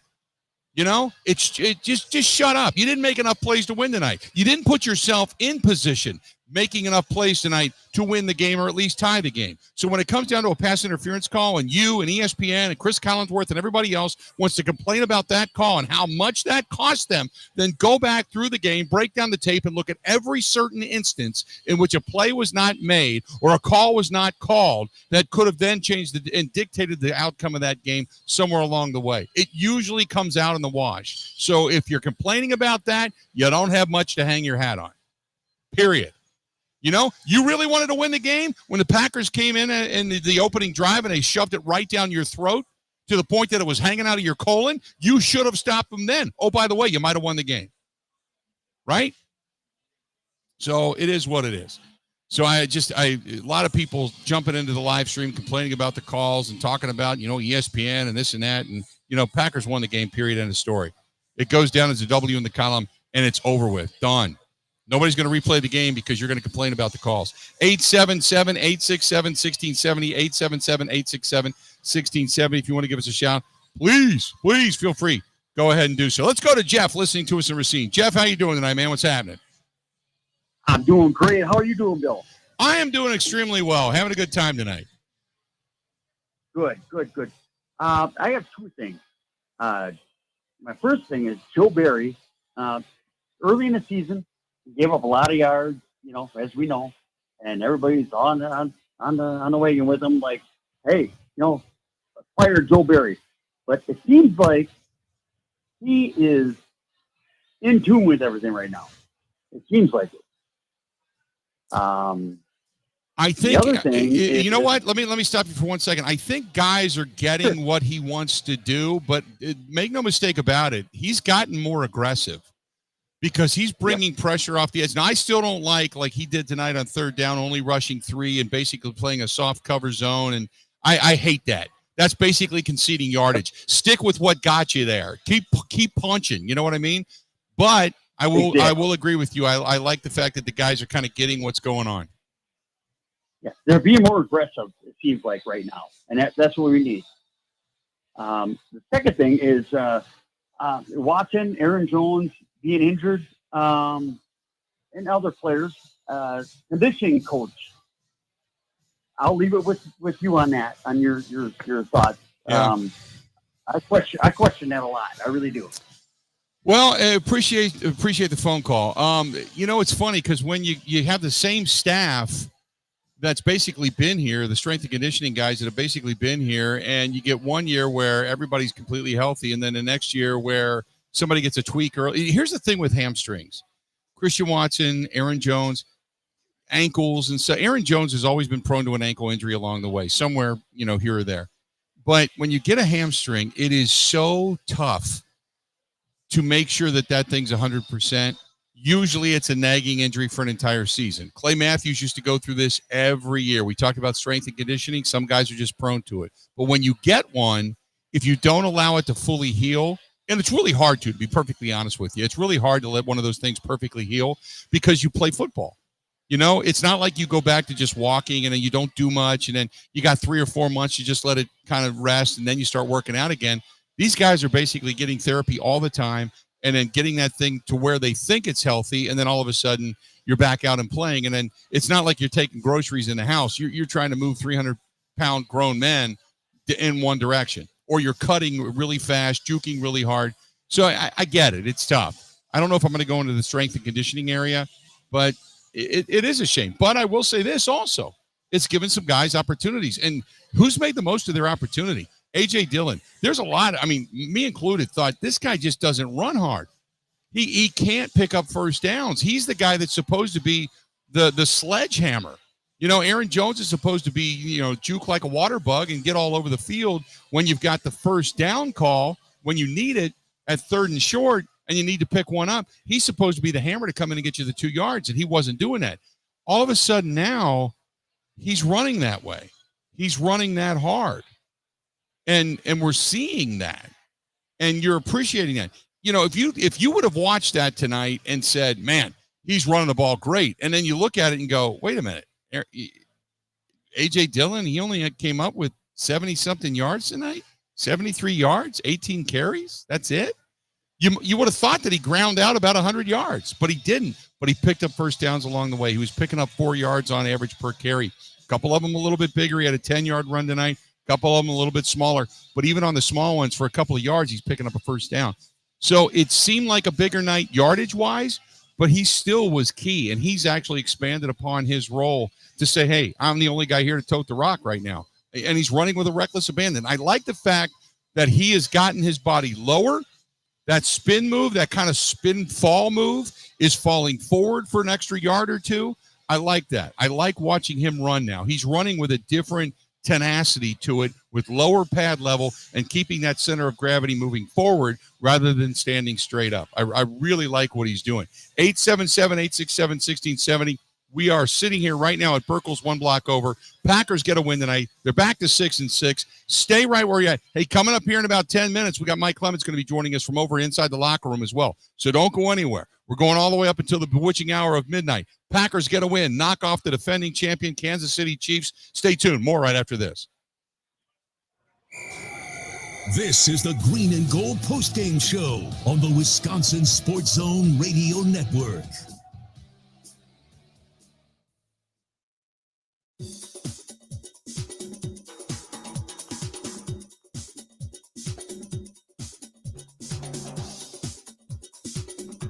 Bill Michaels will resume in 5 minutes.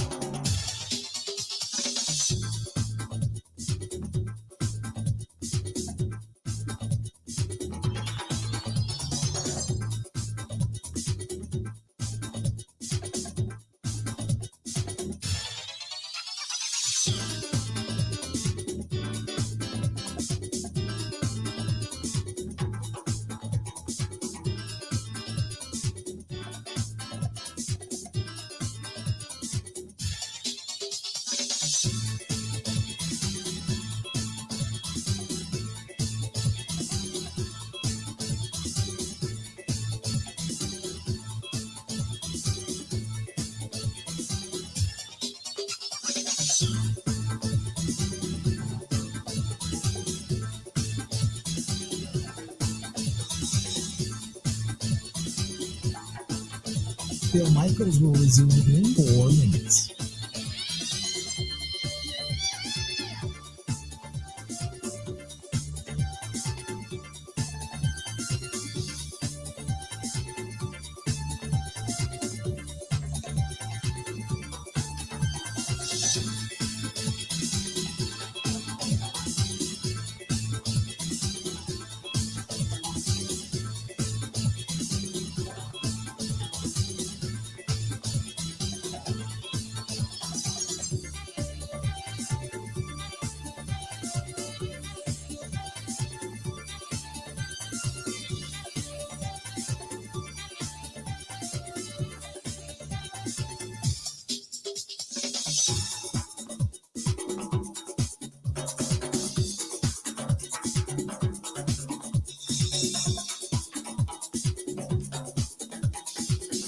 Bill Michaels will resume in 3 minutes.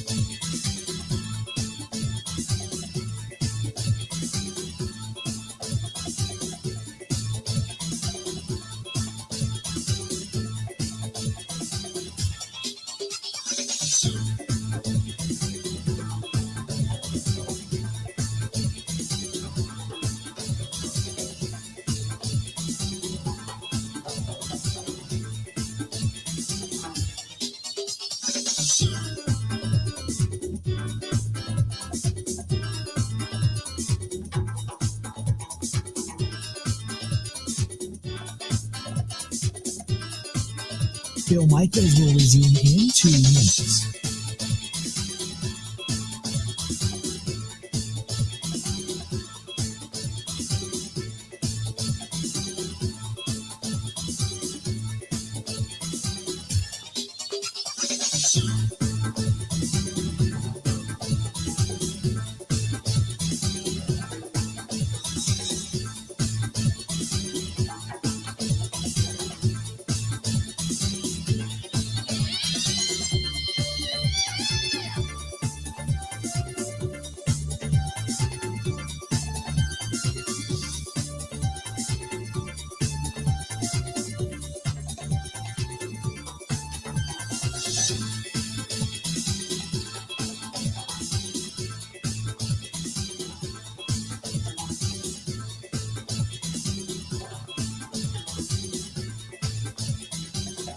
Bill Michaels will resume in 1 minute.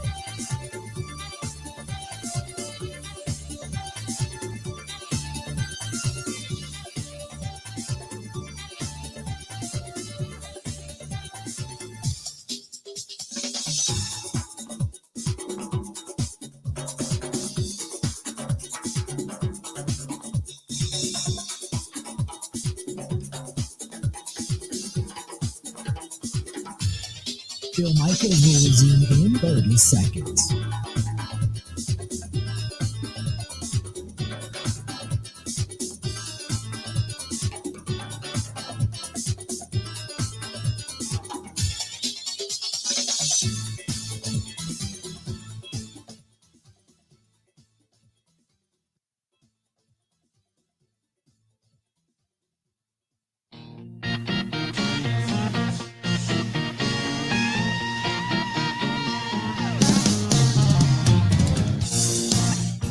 Welcome back to the contest tonight. Oh, boy, what a big one. Packers get a win. The Green and Gold postgame show, we're live from Berkel's, one block over, and we're glad that we got so many Packers fans in the house here tonight. Packers getting an impressive victory after everybody on the NBC, well, I did too, so I'm not going to point them out specifically, but everybody on TV tonight picked the Chiefs to win this game. I even picked the Chiefs to win and cover. And so I am pleasantly surprised. Let the Packers continue to shock the world. Hell yes. Give them all the credit in the world for what they're doing. You know, they've grown up. Jordan Love has looked incredibly impressive. If he continues this and gets even better against lesser competition, then you have no choice but to say that this season and this choice, and he's the right man for the job. No doubt. let the rest of the season play out. Let's see how they continue to build upon success. But things are trending in the right direction, and making either believers and or liars out of a lot of us. So I'll take it. I'll be happy to dive into the eating crow pool. Hell yeah. I'll do that in a heartbeat. 877-867-1670. Let's go to Bruce. Bruce, welcome to the program, the Green and Gold Postgame Show. How you doing tonight, man? What's up? Hey, I got a question for you. Yeah. Does this game put Matt LaFleur off the hot seat? And does this game help Joe Barry enough to solidify his not to get booted off the team next season? Appreciate the phone call, man. I'll answer both questions. Thanks for giving us a buzz. Okay, the Matt LaFleur hot seat. The only way, my belief, and if you've been listening to me, my belief is I never thought he was on the hot seat. What I said was, and I've said all along, is the only way Matt LaFleur would have been on the hot seat is if it looked like he was losing the team. Because if things would have continued to go wrong in the wrong direction, and it would have like guys were starting to kind of go rogue and they weren't really, the effort and such wasn't there, then you got to make a change. But you never really saw that. You heard a couple of times about the defense, about Joe Barry, about the coordinator coming down, making changes. Guys didn't understand why, weren't really sure as to what it is they were supposed to do. So you kind of heard that. But beyond that, you never really heard anything about Matt LaFleur losing the team. Now, when it comes to Joe Barry, there is an amount of validation there. Matt LaFleur kept him around because of continuity. They didn't want him to come in and then put another defensive coordinator in, the second one, and say, 3 years, and to change things up again, and especially with some of the younger guys that are starting to come of age. You look at a guy like Quay Walker tonight, again, all over the field. You look at Devontae Wyatt. But you got a veteran group there, too. Rashawn Gary's excelled. Preston Smith is starting to come on. And then you had injuries. You had to take that into consideration. But with the defense, he wanted continuity. So for Joe Barry, do I think that – I'll say this. I still think that when it comes to Joe Barry, it's not a hot seat, but there's a flame there. Okay? Maybe that's the best way to put it. There's a flame there. Could he end up on the hot seat? Very much. Could he lose his job? Very much. But is he solidifying his job? Absolutely. Matt LaFleur, he's not going anywhere. Matt LaFleur right now, he's as safe gets. Like I said, unless things would go horribly wrong and he loses the team, there would be no reason at all to consider Matt LaFleur for losing the job. Let's go to Brian listening to us in South Dakota. Brian, how you doing today, man? What's going on? Hey, it's going good. Cheering on my Tucker Kraft out here in South Dakota. Excellent. Good game for him tonight. I just want to say, too, though, he really looked at tonight's game. I think the defense really stepped up. I mean, they shut out Mahomes in the red zone, twice? Mm-hmm, yeah. And then plus, to sack him 3 times. Joe Barry's on the hot seat, but we got to look, too, is that how many winning seasons have we had? And us as Packers fans, right away we're going to go to, oh, no, we're losing. But I think realistically, when we look at it, the defense really kept us in this game tonight. I give a lot to the defense and the offense. Both sides of the ball. I think it was, I would say an A-. I think we did a lot of good things. Yeah. Even Carlson kicking a 47-yard field goal under pressure. There was a lot going on tonight, and in all cylinders, the Packers were ticking. Yep. No, I would agree with that. I appreciate the phone call. Look at it this way. The one thing I will say is the Packers, defensively speaking, on third down, they were giving it up at a rate of 63.6%. That's not going to win you a lot of ball games. You got to be better than that. Okay? They did get a big fourth down stop. Give them credit there. There was a couple of times tonight, though, in third and long situations, I thought they played too soft, and I thought they should never have given it up. They should have stuck with what got them there and played aggressive, and they don't. And that's one of the – if I had a bugaboo and said, okay, if I'm going to check a box and say, look, these are one or two things that I really don't like out of that Joe Barry style of defense, or at any defense that wants to play soft on third down, to me, pin your ears back. Come after them. You know, you don't want to get burned. I understand it, but nobody wants to get burned. But dominant defenses get after you. They want to go for the knockout blow. They just don't want to sit back and say, okay, we'll keep it in front of us. But 63.6% tonight on third down, allowing longer drives by that Chiefs team tonight. You know, you look at the Chiefs, their first one goes 13 plays, 70 yards. Then they stiffened. Then the Packers stiffened, held them to a field goal. Again, 14 plays, 69 yards. Okay? Then they stiffened, gave them a field goal. To me, you had a couple of third downs thrown in there. You could have gotten better. You could have stiffened then, made them punt. Now, we all know the end of the first half, it came the way it was. But after that, they come out, 9 plays, 90 yards, right downfield, touchdown. 11 plays, 61 yards, right down the field, touchdown. It was late in that game when they came up big. They had a 3-and-out, 3 plays, 2 yards total. They forced the Kansas City Chiefs to punt. Then the next one, 2 plays, and then that big interception by Keyshawn Nixon, that really kind of sealed the deal at that point. You felt like the game was in hand. And then after that, remember, then Kansas City started marching. 10 plays, 37 yards. They had that big penalty. Then they had a couple of pass interferences that weren't called. Who cares? And then ultimately the pass falls incomplete, and the Packers get a win. So Packers down the stretch, defensively, they did their job. They forced a punt. They got a turnover, and then they forced them over on downs to end the ball game. So I agree with you. They did their job tonight defensively, but it wasn't great. I still look at that third down percentage and I go, I'm not happy about that. Anything over 40% is not good. You get up into the mid 60s and you're just asking for trouble. Let's do this. We're going to step away. We're going to come back. Mike Clemens is going to join us over inside the Lambeau Field, coming out of the Packers locker room. Stay tuned. Packers get a win, knock off the Chiefs 27-19. Final segment, Green and Gold postgame show. Hearing from Mike in the locker room coming up next. This is the Green and Gold postgame show on the Wisconsin Sports Zone Radio Network.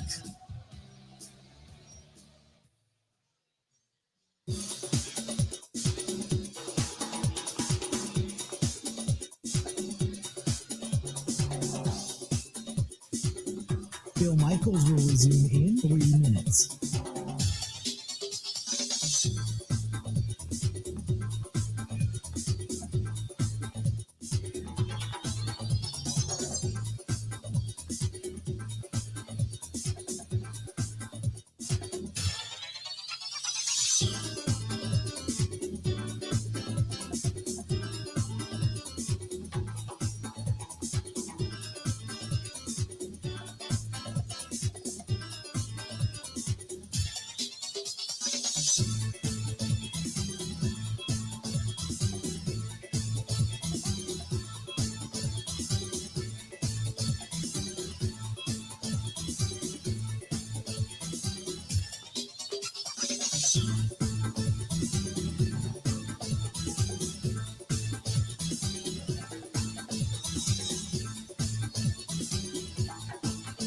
Bill Michaels will resume in 2 minutes.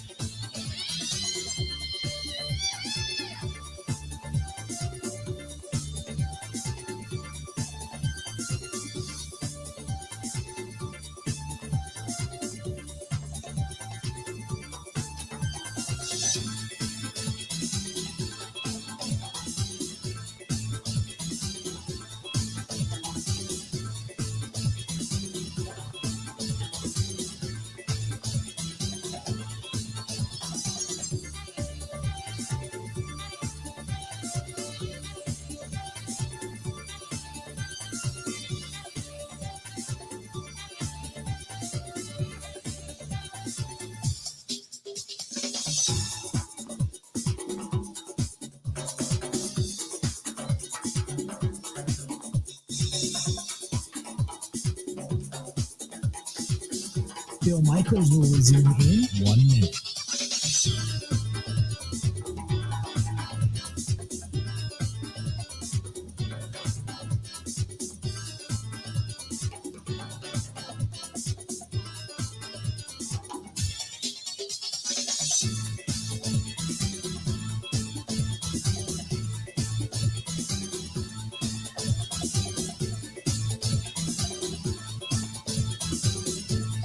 Bill Michaels will resume in 30 seconds.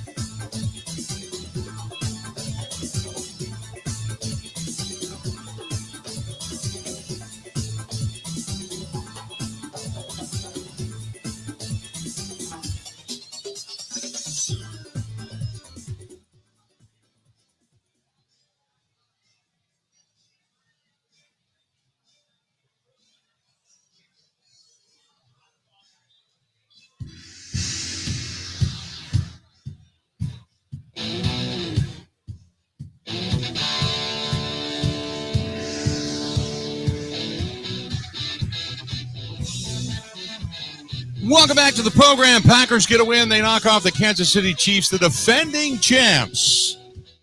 And they go to 6-6 in the season. They won 4 of their last 5, and things are trending in the right direction for this Green Bay Packers team on a big night at Lambeau Field. Primetime audience, Sunday Night Football. We now go over to Lambeau Field. Mike Clemens joining us on the hotline. Mike, man, what an impressive win. I mean, I don't know how else to put it. This was a hell of a win for this team.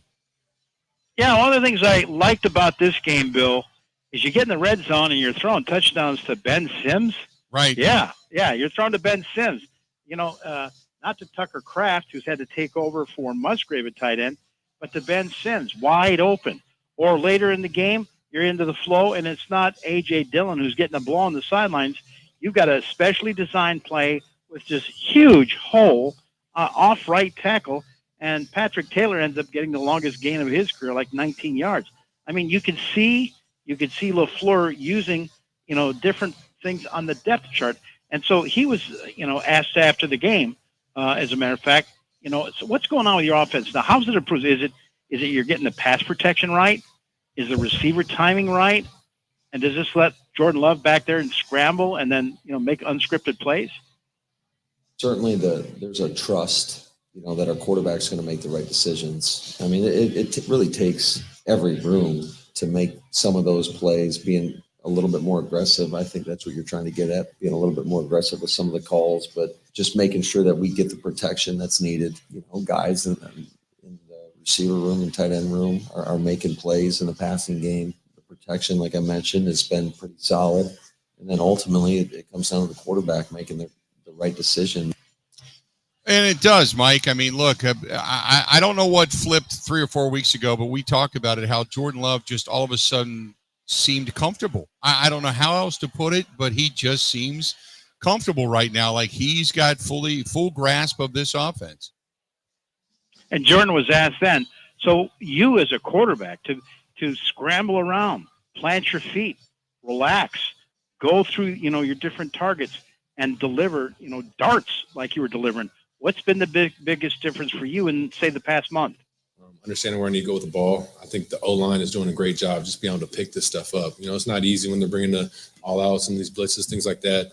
But they've been doing a great job giving me time. And then receivers, obviously, just having awareness of when they need to be open and how long I got. And then just going out there and making plays. But it's definitely something we as a team have just been practice. We know it's something teams are going to bring. We got to be able to execute and go out there and make sure they don't do it again. Mike, tonight was clutch in a lot of different ways. They did get the pick late in the game on Patrick Mahomes. They were able to get a couple of stops. Third down defense wasn't great, but also the Packers came up offensively big on third down today as well, and none bigger than Romeo Doubs in that big catch. Yeah, middle of the fourth quarter.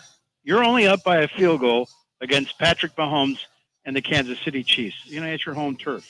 And now you get the ball on a punt, and it's 1st and 10 at the 23, and then there's a little incomplete pass, but they get a penalty on Rasheed Walker, offensive holding.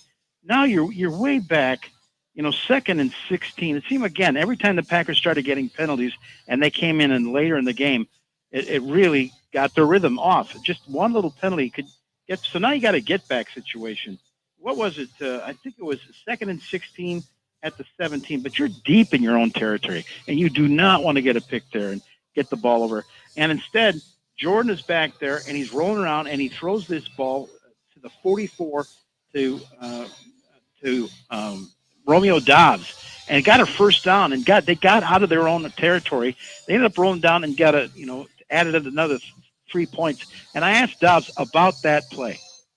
technically, when you're backed up like that, it's usually get back on track. So it was a lot of, in a situation like that, in the defense, obviously you want to clearly play soft and not play what you want to play on your base down. It's a completely different situation.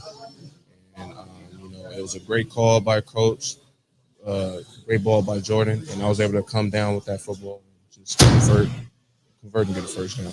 That thing seemed like it floated forever, Mike. And I even tweeted it out. I'm like, how did a defender not come up and knock the ball down? It seemed like it just hung there for a long time, but it ended up dropping it right into the basket. So you give them all the credit in the world. I do want to go over to the defensive side because there was a couple of times tonight, Mike, where third and long specifically, they rush three, they play soft zone, and Travis Kelce comes up big. It's just, what was the philosophy tonight in trying not to cover Travis Kelce? Yeah, Bill, because you were asking me this midweek, and I said, man, dude, I don't know what you're going to do. You said, well, do you bracket him? And I said, I would assume that a nickel is on him or safety, depending on who they get back at safety. They were able to get Darnell Savage out there. He looked about 75% to me. So we were talking to Keyshawn Nixon about this, and this is kind of a casual conversation, but I wanted to ask him about that pick, the ball that was overthrown just a little bit during the fourth quarter, and it was almost like it was overthrown a little too high, and he caught it almost like a back shoulder catch, but it was a clutch interception to take the ball away with just a couple minutes left to play from Patrick Mahomes. But Keyshawn said they didn't double anybody tonight, including Travis Kelce. Man them up. And I think the first third down, he pushed off on me. They got an OPI. Yeah, that's right. You got the push off on him. Yeah, we didn't double anybody.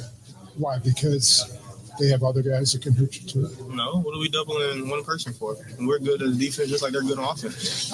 Line up and play. It's not about them, it's about us. Dude, you can't come over your shoulder. Mm-hmm. Look, I think I caught it like that. And you feel like you flipped the game there. Hell yeah, I flipped the game. Call game. Should have called game, but dagger, as Wayne calls it on the radio. The dagger. Yeah, the dagger. I like the swagger, Mike. I mean, they're starting to feel it, aren't they?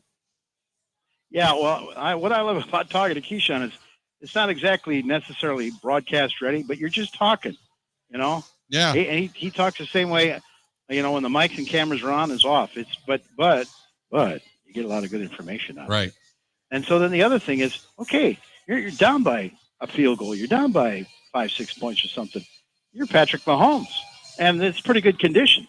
And you guys are built for this stuff. And Travis is here. Taylor Swift is up there in the booth looking down. Why aren't you going to him more often? And here's what Patrick Mahomes said from the Chiefs podium just a couple of minutes ago. Yeah, I think when I look back at the tape, there's a couple of them I wish I would have gave him a chance. I'm just kind of in the flow of the game. I went to other spots and I didn't hit the guys on the throws that I did try to make. And when you get to those big moments, you want to give your best guys chances to make plays. And I mean, I don't know for sure yet, but I'm sure there's a couple of them I could have went to them. Mike, one of the interesting things is during their bye week, Andy Reid went to Patrick Mahomes and said, you need to start trusting your receivers. And tonight, it looked like he specifically went with Andy Reid's advice and tried to trust his receivers. And I think some of those guys let him down. I think so. Yeah. I think so. So, I mean, I hate for the Chiefs reporters to still keep on talking about Tyreek Hill losing him to Miami, but they've had plenty of time to reinvent what they've got. And unfortunately, they got our buddy Marquez Valdez-Scantling, who can't seem to hang on to the football. Christian Watson had 7 catches for 71 yards, 2 touchdowns, but he blew out a hamstring. It happened when he was actually trying to get up after the play on the left-hand side. Now, I got a chance to talk to him. We'll have that on your show tomorrow. He's going to have some testing. The only good news for anybody that did get nicked up tonight from Green Bay, they got an extra day because their next game is Monday night in New York against the Giants. Mike, great stuff as always. We'll talk again tomorrow, okay? Thank you, Bill. Appreciate it, pal. There you go. That's our own Mike Clemens doing a bang-up job as always. What a night, huh? One more time before a crowd of 78,124 on hand to see it. It was the Green Bay Packers 27, the Kansas City Chiefs 19. The Green Bay Packers go to 6-6 on the season. That'll do it for us. Time for us to get out of here. Don't forget, tomorrow on the program, we're going to recap all of this on the Bill Michaels Show.